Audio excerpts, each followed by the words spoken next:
Hello student, स्वागत है आपका हमारे हिंदी यूट्यूब चैनल ज्ञान प्रवाह में। आज हम क्लास 4 व्योम हिंदी व्याकरण से चैप्टर 2 वर्ण, शब्द और वाक्य पढ़ेंगे।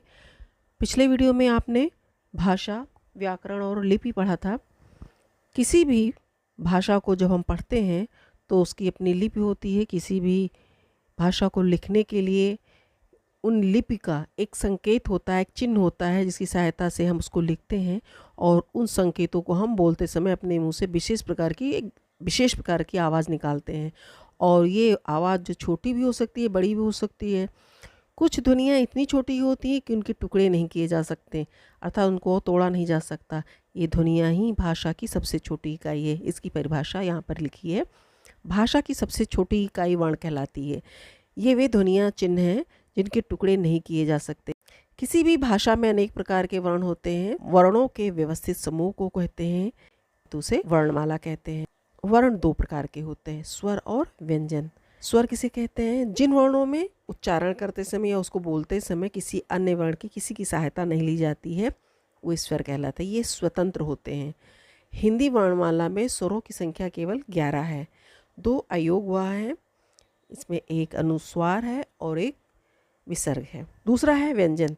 जिन वर्णों को उच्चारण करते समय स्वर की सहायता लेनी पड़े वे व्यंजन कहलाते हैं। हिंदी वर्णमाला में व्यंजनों की संख्या 33 है। क से मा तक ये स्पर्श व्यंजन कहलाते हैं। य, र, ल, व ये अंतस्थ व्यंजन है। श, स, सा, हा ये ऊष्म व्यंजन कहलाते हैं। जब आपने पढ़ा कि व्यंजन के साथ अ स्वर लगा होता है, यदि उसे आ के बिना लिखना हो तो उसके नीचे एक हलंत लगाते हैं, एक तिरछी लाइन खींच देते हैं, तिरछी रेखा खींच देते हैं।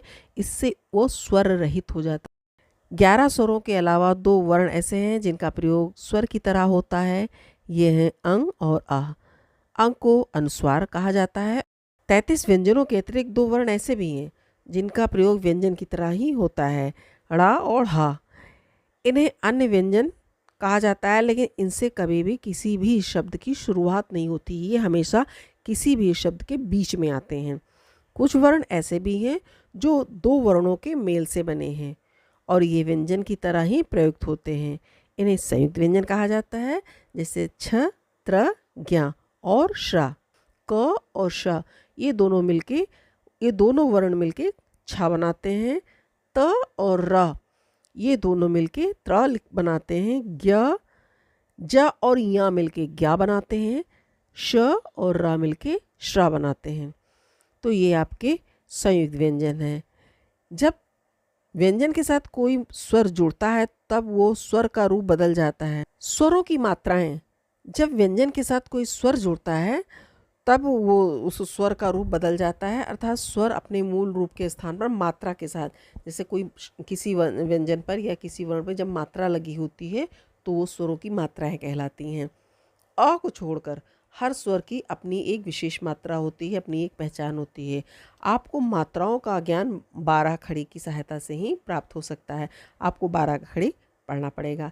12 खड़ी उस तालिका को कहते हैं जिसमें व्यंजनों के साथ साथ स्वर की मात्राएं लगी होती हैं। ये मात्राएं आ से लेके औ तक 10 स्वरों में होती हैं। साथ ही अंग और आह की भी मात्राएं होती हैं। इस प्रकार 12 मात्राओं के कारण इसे 12 खड़ी कहा जाता है।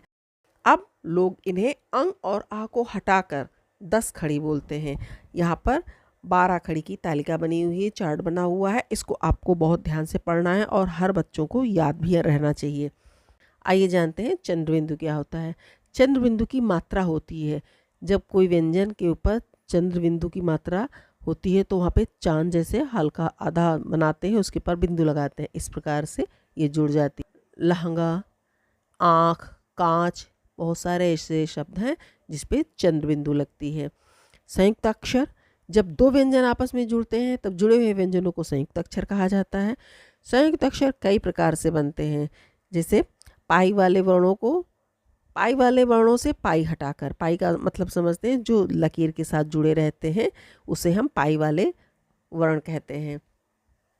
बिना पाई या घुंडी वाले वर्णों में हलंत का चिन्ह लगा दिया जाता है। पेंदी वाले वर्ण हैं जैसे ड, ट, ढ भी हलंत लगाया जाता है। आइए अब रा का प्रयोग करें। नीचे देखिए, अरुण और रूपेश सड़क के किनारे खड़े थे। उनके पास एक ट्रक आकर रुका। ट्रक के चालक का नाम प्रदीप था।